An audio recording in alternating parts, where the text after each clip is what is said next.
Umaasa ang grupo ng mga pribadong ospital sa bansa na maitataas pa ng PhilHealth ang ibinibigay na case rate sa mga miyembro nito. Kasunod na rin ang malaking pondo na sinimula ng ibalik sa kaban ng pamahalaan. Narito ang balita ni Jane Codnita.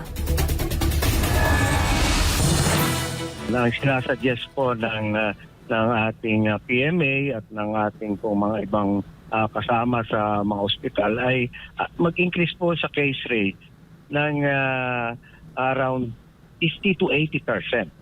Umaasa ang Private Hospitals Association of the Philippines Incorporated o PHAPI na magagawa pang itaas ng PhilHealth ang kasalukuyang case rate na ibinibigay nito sa kanilang mga miyembro. Ito ang tugon ni PHAPI President Dr. Jose Rene de Grano kaugnay sa ibinulgar ni Atty. Harry Roque na isa sa mga nagsulong ng Universal Healthcare o UHC law na halos 70 bilyong piso ang sinimulan ng ibalik ng tanggapan sa kaban ng pamahalaan dahil sa hindi umano ito nagamit. Ani de Grano, kung may sobra-sobrang pondo ang PhilHealth ay mas magandang gawing 100% ang babayaran nila para wala nang sasagutin pa ang mga pasyente. Kung maaari nga po, sabihin natin na 100% babayaran ng PhilHealth kung kaya nila yun. Pero siyempre po, ang sinasabi po nila, hindi kaya ng pondo nila.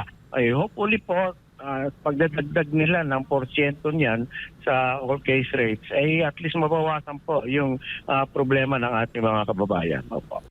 Aminado naman si De Grano na bagamat posibleng may kaunting pagbabago sa bilang ng mga pasyente na nangangailangan ng tulong mula sa PhilHealth, ay tumaas naman ang mga gastusin sa ngayon dahil sa inflation. Sa totoo po, pareho ko, kung hindi man dumami, ay medyo pareho lang. Pero ang problema po, siyempre, tumataas po ang mga ang ating mga bilihin. Yun, nagkaroon tayo ng inflation at talagang malaki naman po talaga ang pinagbago ng mga gastusin kahit po sa ospital. Samantala sa ngayon, mayroon pa ring anyang pagkakautang ang PhilHealth sa mga pribadong ospital bagamat nabawasan na ito mula sa 10 bilyong pisong pagkakautang noong panahon ng COVID-19 pandemic. Ito si Jane Codnita, inyong citizen correspondent nagulat para sa Diyos at sa Pilipinas nating mahal.